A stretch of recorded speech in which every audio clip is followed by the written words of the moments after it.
እኔ በቃ ሄድኩኝ እሷን መንከባከብ እና ልጇ ቤት ውስጥ ነው ህፃን ነው እሱ መንከባከብ ስራ እስከማገኝልሽ ድረስ ላንቺ ይሄ ስራ ስለማይሆን እሱን ጠብቂው ገንዘብ ምናምን ደግሞ እኔ እንትልሻለሁ ችግር የለም ይሄን ያህል ገንዘብ በጣም እፈልጋለሁ የምትይ ከሆነ ደግሞ እኔ እሰጥሻለሁ ገንዘብ የገንዘብ ችግር የለብኝም ብቻ እኔ ከእሷ እንድትለይ ነው የምፈልገው ለምን ክፉ ታደርግሻለች እሷን የምትለው ከዛ እሺ በቃ ብዬ እኔም በቃ 1:30 ከቤት ትወጣለች ለምን ዛቅሱ ነው ሰራተኛም ቢከፍተው እሷን ነው የሚፈልገው ከስተመር እና በቃ ግዴታ እሷ መሄድ ስላለባት ትሄዳለች እና በቃ እሷ 4:05 ነው የሚወጣው 4:05 ቢወጣ በቃ እንትን ለማድረግ ሞክራለሁ እሱን በቃ ቴንሽን እንዲሆን ወደ እኔ ምናምን በሞክር እሱ ምንም በቃ ያየ ባላየ ማለፍ ጀመረ ይገባዋል መቼስ ወንድ ልጅ ነው እሷ በወጣች ሰዓት በቃ መኝታ ቤት ድረስ ሄዳለሁ በቃ 1:30 ከቤት ትወጣለች ለምን ዛቅሱ ነው ሰራተኛም ቢከፍተው እሷን ነው የሚፈልገው ከስተመር እና በቃ ግዴታ እሷ መሄድ ስላለባት ትሄዳለች እና በቃ እሷ 4:05 ነው የሚወጣው 4:05 ቢወጣ በቃ እንትን ለማድረግ ሞክራለሁ እሱን በቃ ቴንሽን እንዲሆን ወደ እኔ ምናምን በሞክር እሱ ምንም በቃ ያየ ባላየ ማለፍ ጀመረ ይገባዋል መቼስ ወንድ ልጅ ነው እሷ በወጣች ሰዓት በቃ መኝታ ቤት ድረስ ሄዳለሁ መኝታ ቤቱ ድረስ ሄጄ ምናምን እንዴት ነህ ምናምን ብዬ እንትን ብለው ራሱ በቃ ምንም እሱ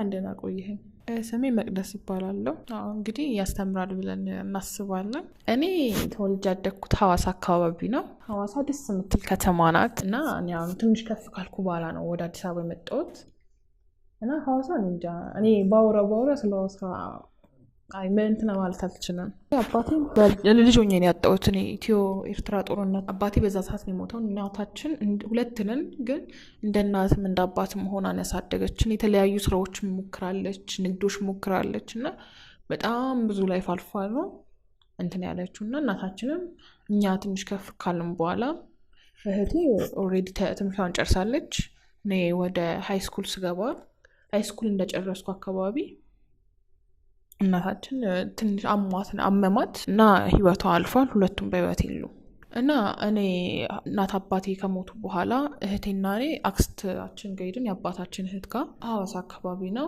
የአባታችን እህት ጋር አክስታችን ጋር መኖር ስንጀምር የእናቴ ስራ በጣም አሪፍ ስራ ነበር ምሰራ የነበረው እሱን ስራ እኛ እያገዝናትም አክስቴ ተቀበለችን ማለት ነው በቃ እንደ ማናጀር እሷ ናትን ተመተለን እና በቃ ከእህቴ ጋር ከታላቅ እህቴ ጋር አክስቴና ታላቅ እህቴ አይስማሙም በጣም ነው የሚጋጩት በጣም ከመልክ በላይ እና በቃ ቀን ከቀን በቃ ግጭታቸው እየባሰ መጣ በቃ ስራው ቢዝነስ ነው እና ብር በደንብ የሚገኝበት ነው እና ያን ብር በቃ ለኛ ማስነካት አትፈልግም እኛን እንደ ሰራተኛ ቅጥራ ነበር ማሰራት የምትፈልገው እና በቃ እህቴ ተናደደች በዚህ ነገሯ እና ለልጆቿ ነው ሰፖርት የምታደርገው እንጂ እኛን ቼክ አታደርገንም በቃ ብዙ ጊዜ የልጆቿን እንትን የተጠቀሙበትን ዕቃ ነው እኛ የምንጠቀመው በቃ በቃ ልጆቿን እንጂ እኛን እንደ ሰራተኛ ነው የምታየን እና በቃ በዛን ሰዓት እህቴ በጣም ተናደደች የሆነ ነገርማ ማድረግ አለብኝ ምናምን ትለኝ ነበርና በቃ አርፈን እኛ እንስራ ከዛ እናናግራትና በጸባይ ከሷ እንሄዳለን አይሆንም በቃ ያለች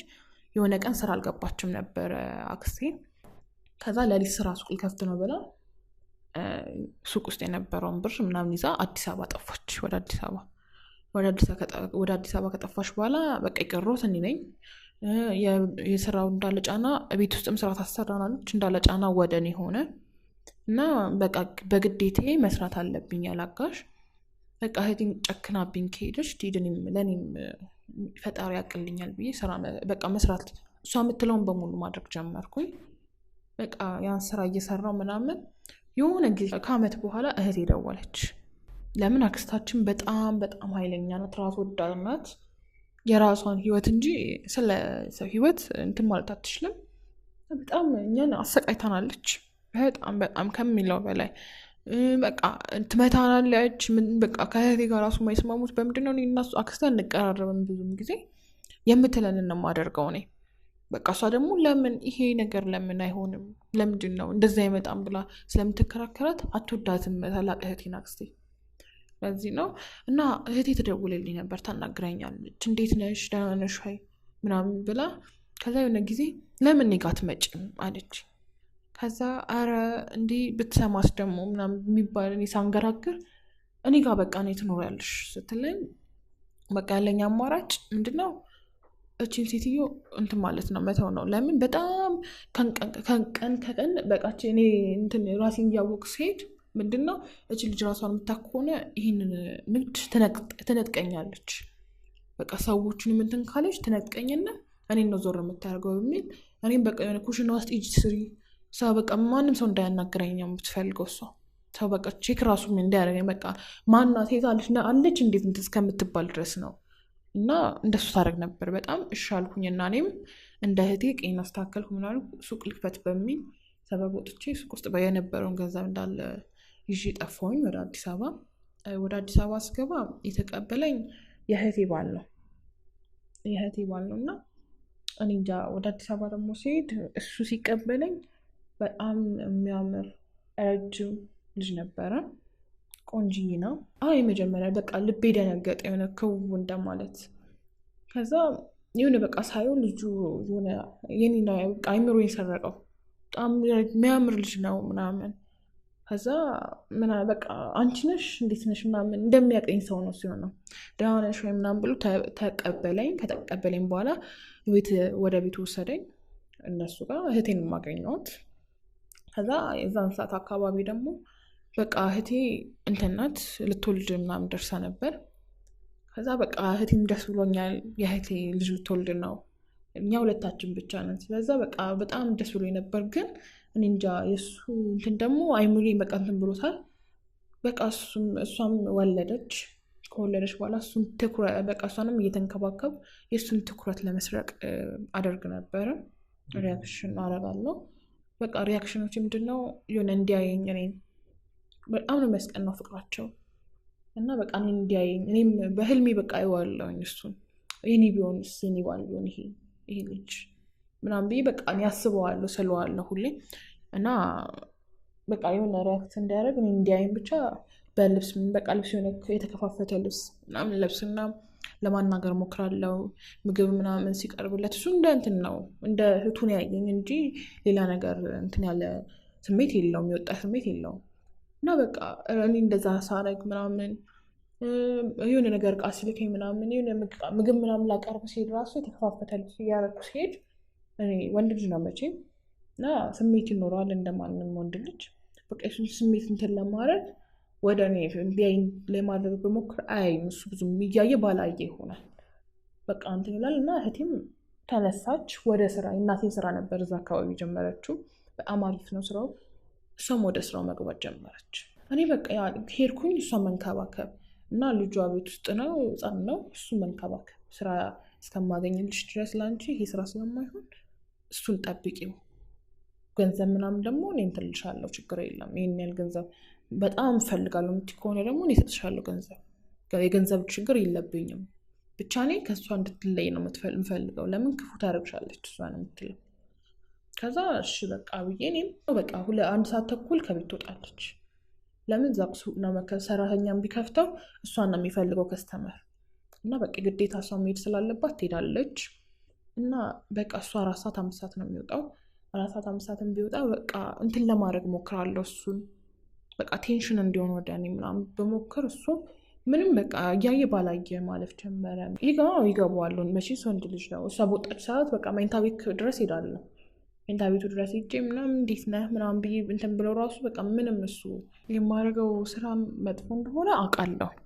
ግን እኔ እንጃ እኔ አይምሮ ውስጥ የገባውን ሰይጣን አላውቅም። በሰዓቱ በቃ እኔ እንጃ እሱን የኔ ብችል የእህቴ ባል እንደሆነ አውቃለሁ።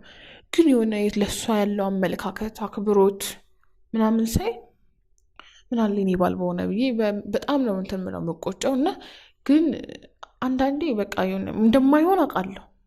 የሆነ ነገር ተፈጥሮ እንደምንለይ አውቃለሁ። ግን እኔ እንጃ እዚህ ጋር በጣም ነው እንትን የሚለው። ከዛ በቃ ከቀን በቃ እንደሱ እሱን እንትን ለማድረግ ስሞክር እህቴና ባሏ መጋጨት ጀመሩ። የሆነ ሰዓት ላይ በቃ እሱም ወደ እኔ እንትን ማለት ሲጀምር መጋጨት ጀመሩ። በቃ እሱ በስራው ላይ ደስተኛ ይሆን በእሷ ስራ ላይ ወንዶች ምናምን ታናግራለሽ ምናምን ለምን እንዴት ምናምን በቃ ብሎ እንትን ይላታል እሷን። እና ምን ማለት ነው ይህን ስራ ከዚህ በፊት አታውቀውም በሚል ምናምን ይጋጫሉ በጣም።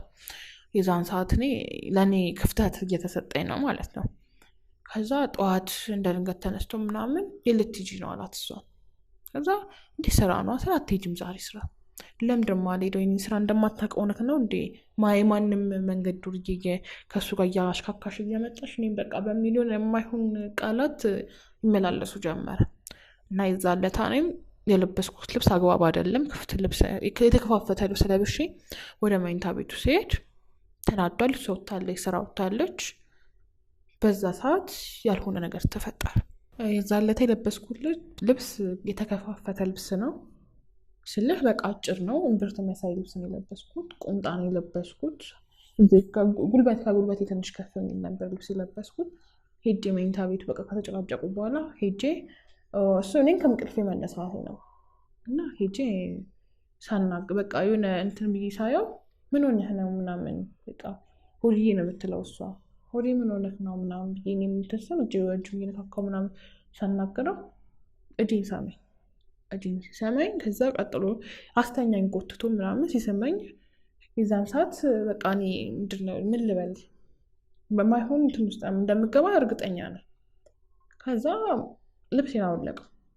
ከዛ እንትን በቃ ይህን ነገር ልናደርግ ስንሞክር በጣም ያማል። የመጀመሪያ ጊዜ ነው እኔም ከዛ ጮሃለሁ። ድንግል ነበርኩ የዛን ሰዓት እኔ እና የመጀመሪያ ጊዜ ነው ይሄንንም ነገር ሳደርግ በቃ የዛን ሰዓት ስጮህ ልጁም ደንግጦ ጮኋል።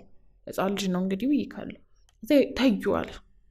ታዩ ሲለኝ በቃ ስሜት ነው ያማል። የመጀመሪያ ጊዜ ነው እና በጣም እንትን ብዬ ነበር እኔም። ከዛ እሱ በቃ እንደዛ ካደረግን በኋላ ከወጣ በኋላም እሱ እንዲህ ልበል በቃ ማይሆን ነገር አድርገናል፣ ግን በሰዓቱ ተደስተናል ሁለታችንም።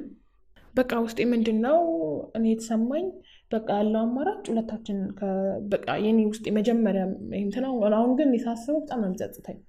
በቃ ሁለቱም ይፋታሉ የኔ ያረጋዋለሁ የኔ ያረጋዋለሁ እሱ የኔ ያረጋዋለሁ እሷን አፍ ከሷ ጋር ይጣላሉ። አሁን ላይ ሰላም አይደለም እና በቃ የኔ ያረጋዋለሁ እሱ የግል ያረጋዋለሁ በቃ እጅ አስገብቻለሁ አንዴ ነበር ሐሳቤ። ግን አሁን ላይ እኔ በጣም ነው መጸጸፍበት ባደረኩት ስራ። ከዛ የዛን ሰዓት በቃ ሳያት እሷንም ምንም አልመሰለኝም። ከዛ ያ ስራ ያ ነገር መደጋገም ጀመረ። ከዛ የሆነ ታይም ላይ በቃ መሄድ አለብሽ አንቺ አለ።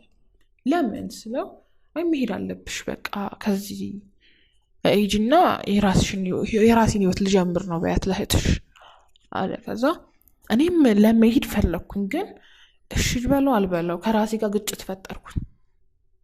ከዛ አሁን ልሂድ አልሂድ። ከዛ ለሷ ምን አላት እሱ የዛን ሰዓት በቃ ተጋሽተዋል እነሱ ምናምን።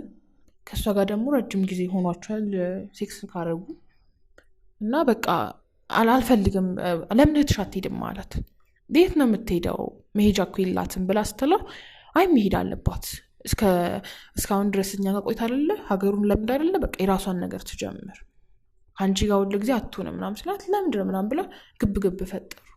ከዛ በቃ እኔን ታሳስተኛለች አለ። ልታሳስተኝ ትሞክራለች ሲላት ማለት እንዴት የኔ ታታረገውም ምን ለማለት ፈልገን ነው ምናምን በሚል ግጭት ፈጠሩ። ምንድነው በቃ ከዛ ቤት እንወጣ ነበር የፈለገው እሱ። ከዛ ቤት ወጣን እንደ ልቡ በቃ እሱ ባለው ሰዓት እንዲያገኘኝ ነበር የፈለገው። ከዛ እኔም በቃ ልወጣ ምናምን ልሂድ ስላት አትሄጂ ከሷ ጋር ረጅም ጊዜ እንደዚህ አይነት ነገር አላደረጉም።